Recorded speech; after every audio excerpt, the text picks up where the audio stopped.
Bon, vous vous rappelez un peu ce qui s'est passé? Pas vraiment. Vous voulez que je vous raconte un peu? Vous faisiez du sport avec vos amis et à un moment vous êtes effondré. Et puis, en fait, votre cœur s'était arrêté. On a essayé de vous réanimer et on a eu du mal à vous réanimer. Le cœur, il voulait pas repartir tout de suite. Il s'est arrêté pendant plus d'1 heure. La technique qu'on a utilisée, c'est une nouvelle technique. On a mis une machine pour remplacer votre cœur. C'est presque un petit bloc opératoire qu'on amène sur place. C'est pas une catastrophe. Oui, vous êtes passé pas loin de la catastrophe. Ouais. Pendant plus d'1 heure, son cœur ne repart pas. Donc là, il n'y avait plus que 2 options, entre guillemets. Soit il était déclaré décédé, soit on pouvait lui mettre une machine qui remplace son cœur et ses poumons pour nous laisser le temps de traiter l'origine de l'arrêt cardiaque. On a décalé finalement la limite de la mort. Ça prend combien de temps pour retourner à la maison? Il y a 10 jours, votre cœur était arrêté. D'accord? Et aujourd'hui, vous êtes réveillé, on peut se parler. Et vous mangez tout seul, vous commencez à bouger tout seul, vous commencez à faire tout ça. Donc ça va très très vite. On a très bon espoir que vous puissiez rentrer vite chez vous. C'est quand même des stratégies qui sont extrêmement intéressantes en termes de survie. On parle de gens qui ont 100% de mortalité. C'est ça qu'il faut bien réfléchir. Ils sont tous morts. Sur 100, ils sont tous morts. Sur 100, là, il y en a 30 qui vont survivre. Et 30% du nombre d'arrêts cardiaques qu'il y a en France, on parle de 40 à 50 000 morts, vous voyez que ça représente des milliers de personnes. Allez.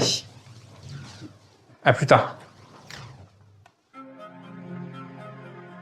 Pour sauver plus de vies, Lionel Lameau et son équipe cherchent maintenant à former d'autres urgentistes à cette nouvelle technique. C'est vrai que j'ai oublié le thermomètre parce que je pique le thermomètre de cuisine de ma femme. Et du coup là... Mais contrairement au cancer, aucun plan national n'a été mis en place par l'État pour lutter spécifiquement contre les arrêts cardiaques. C'est plus qu'artisanal, ouais. Ça, c'est un bâton de barbe à papa. Il nous sert à mettre les tuyaux. On est dans le homemade réel, là. Ah oui, super. Pour faire le sang. Alors, pour une partie du matériel nécessaire aux formations, Lionel et ses collègues doivent faire avec les moyens du bord. Ouais, en fait, c'est pas pratique parce que la canule, elle passe pas. Tu vois, le guide, il passe pas dedans. Faut bien le comprendre, la technique qu'on utilise, c'est une technique qu'on a inventée nous-mêmes. Donc, il n'y avait pas de buste adapté à ça. Donc, on se dit, on va le faire. Ce qui est plus embêtant, c'est de dire que t'as pas les aides, entre guillemets, nécessaires, pour pas que ce soit toi dans ta cuisine.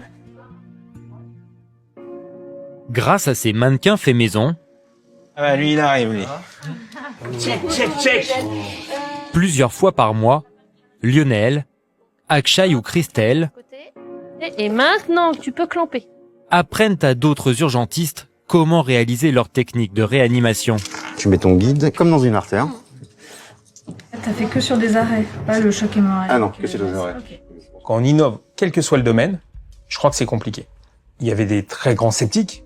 On a été accusés quasiment de meurtre. Donc on faisait n'importe quoi. Donc c'était très violent. C'est compliqué pour les équipes comme la mienne, qui sont des équipes qui sont, entre guillemets, très croyantes dans les choses. On l'a développé, on y croit beaucoup. C'est ça surtout. Nous, on vit le drame de l'arrêt cardiaque au quotidien. Donc soit on baisse les bras et on dit, on reste comme ça et on fait rien du tout, soit vous essayez d'avancer. Il n'y a aucune journée sans arrêt cardiaque au SAMU de Paris, ça c'est évident.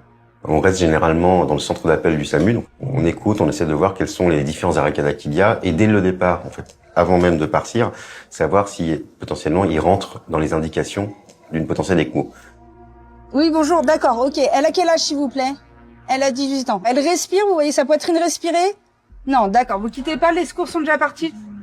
Alors là, on vient d'être informé d'un arrêt cardiaque d'une jeune femme de 18 ans dans le nord de Paris. On envoie immédiatement une équipe médicale. Et s'il n'arrive pas à faire repartir son cœur, c'est là que j'interviendrai.